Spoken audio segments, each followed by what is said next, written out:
اعوذ باللہ من الشیطان الرجیم بسم اللہ الرحمن الرحیم۔ ہر نئی صبح ایک حدیث کے ساتھ۔ آج کی حدیث نماز کے بارے میں ہے کہ صبح کا نمازی اللہ کی حفاظت میں کس طرح سے ہے۔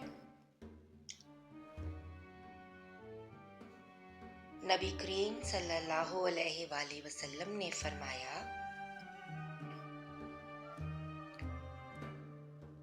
جس نے صبح کی نماز پڑھی وہ اللہ عز و جل کی حفاظت میں ہے، لہذا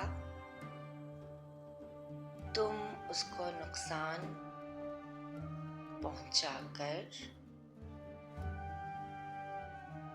اللہ کی حفاظت میں مداخلت نہ کرو۔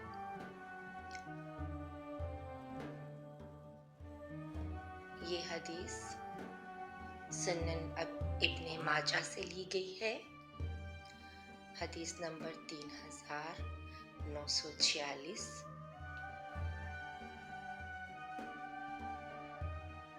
ہمیں چاہیے کہ صبح سویرے خود بھی نماز کا اہتمام کریں اور اپنے بچوں کو بھی نماز کا عادی بنائیں۔